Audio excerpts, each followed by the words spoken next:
Friends, just above us in the room upstairs, the Home Secretary is delivering a speech about antisocial behaviour, and I'm sure there are some who will dismiss what is happening here as our version of antisocial behaviour. But actually it is much, much more important than that. And I think Douglas, Ian and Natasha have set out very clearly why it is time for the British people to make a decision about our membership of the European Union. I, of course, come here from a different standpoint to that expressed by Douglas, who I have enormous respect for.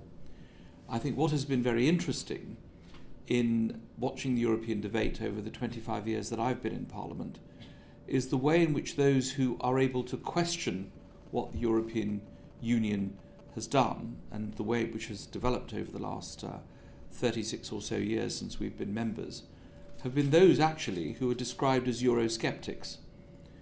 And they have been dismissed as some kind of fringe group that people in all parties should not listen to. I actually think that Douglas has raised a number of extremely important points which have been the subject of parliamentary debates. But we need to take this argument outside Parliament, and we need to let the British people participate in a proper discussion about our role in the European Union. I'm very confident that if we have a referendum on our membership of the EU, that the British people will vote to stay in. I'm also very confident that the platform of speakers in the pro-staying in campaign will be led by the Prime Minister, the Deputy Prime Minister and the Leader of the Opposition. So I have no problems and no hesitation in putting this matter to the British people.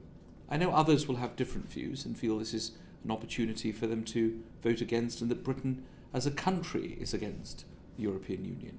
I disagree. But I think at the end of the day, as Douglas has said, this is not an issue for the political classes. At the end of the day, people really do have to put their principles and their arguments on the line and allow the British people to have their say. When I became Minister for Europe, I can remember the very day that I was appointed. I was on my way to Blackburn and I got a call from Downing Street. The Prime Minister was on the phone and he said to me he was appointing me as the Minister for Europe. And I said, I don't know anything about Europe. He said, you'd be the perfect Minister for Europe because your task is to go out there and meet every single European Minister for Europe and go to all the countries that are seeking to be admitted and to put Britain's case to them, because we haven't done this enough in previous years. And actually I learnt a huge amount. What I also learned above all was that what happens in Brussels is a completely different world to the way in which we are able to communicate to the citizens of this country. We would go to our summits and we would fight in the interests of the British people, all governments, successive governments. We would come back and we'd face a very hostile, especially in the tabloid press, a very hostile press. And none of the things that we said and did for Britain were properly represented. And I felt at that stage it was important to take the argument out of Westminster and go directly to the British people. So I started a campaign to explain Europe to the British people. It was called a Your Britain, Your Europe campaign. I actually had a bus and I went round with many of my mandarins who ended up being ambassadors to Washington and Paris.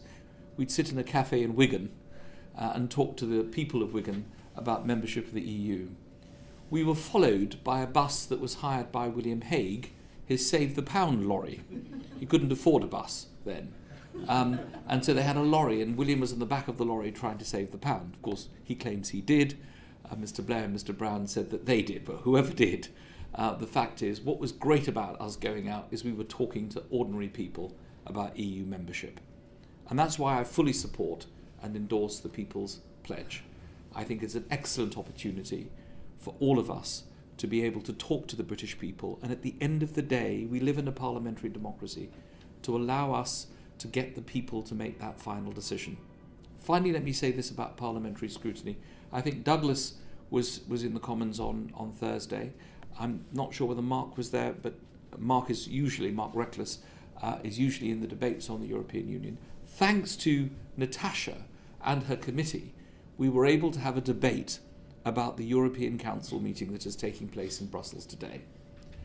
The average length of time that members of Parliament spoke for was 5 minutes. This basically gave us enough time to thank the Speaker, to complain about the length of time, to mention the previous Speaker, and to give us 30 seconds to say what we could about the European Council meeting.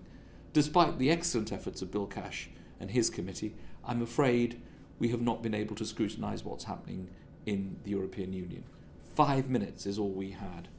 Let us have a debate that lasts for longer than that amongst the British people. Actually, I don't share your pessimism that we have to wait till the next election. I think our political leadership will suddenly wake up and realise they're going to have a referendum within 5 years, within the time of the next general election.